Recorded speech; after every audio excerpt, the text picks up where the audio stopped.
Put God first. Put God first in everything you do.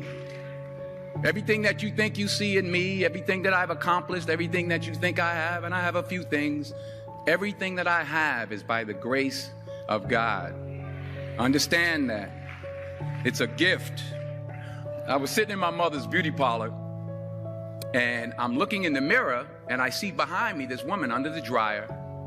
And every time I looked up, she was looking at me, just looking me in the eye. And I didn't know who she was, and I said, she said, somebody give me a pen, give me a pencil. I have a prophecy. March 27, 1975. She said, boy, you are going to travel the world and speak to millions of people. Now, mind you, I was flunked out of college. I'm thinking about joining the army. I didn't know what I was going to do, and she's telling me I'm going to travel the world and speak to millions of people. Well, I have traveled the world, and I have spoke to millions of people.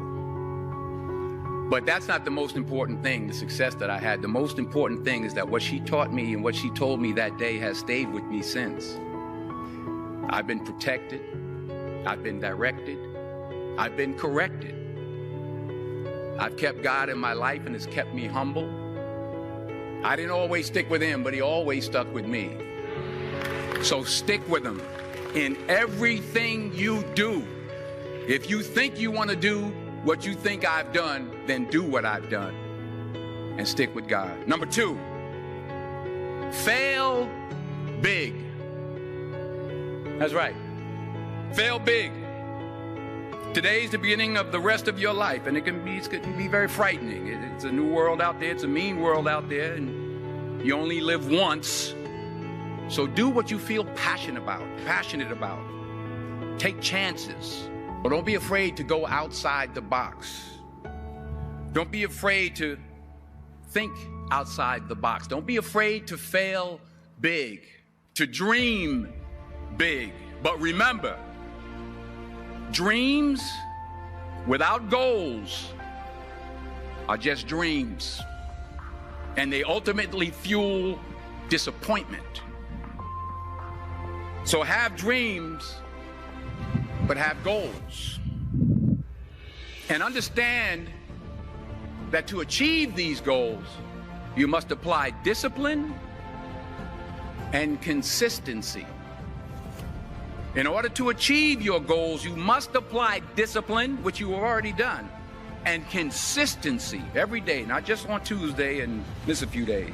You have to work at it every day. You have to plan every day. You've heard the saying, we don't plan to fail, we fail to plan. Hard work works. Working really hard is what successful people do. Remember that. Just because you're doing a lot more doesn't mean you're getting a lot more done.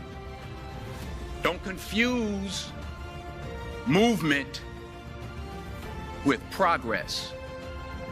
My mother told me, she said, yeah, because you can run in place all the time and never get anywhere.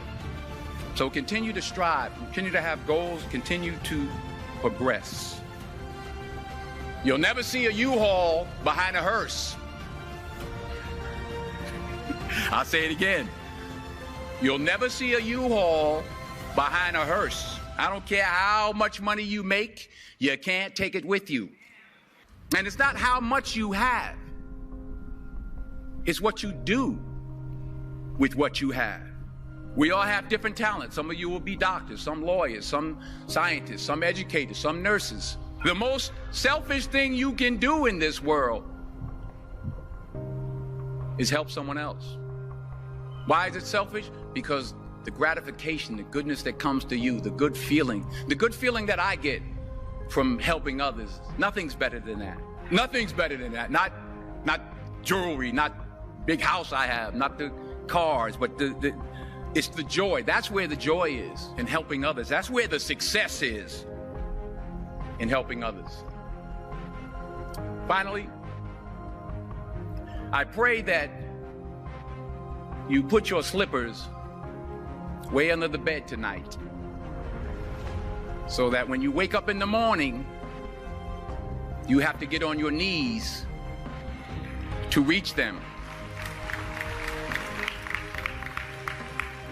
And while you're down there, say thank you for grace. Thank you for mercy. Thank you for understanding. Thank you for wisdom. Thank you for parents. Thank you for love. Thank you for kindness. Thank you for humility. Thank you for peace. Thank you for prosperity. Say thank you in advance for what's already yours. It's how I live my life. That's why I am, one of the reasons why I am today. Say thank you in advance for what is already yours. True desire in the heart for anything good is God's proof to you, sent beforehand to indicate that it's yours already. I'll say it again.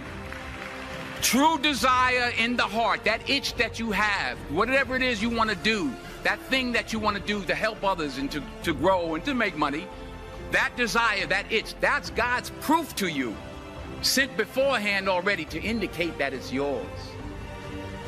And anything you want good, you can have. So claim it. Work hard to get it. When you get it, reach back. Pull someone else up. Each one, teach one. Don't just aspire to make a living. Aspire to make a difference.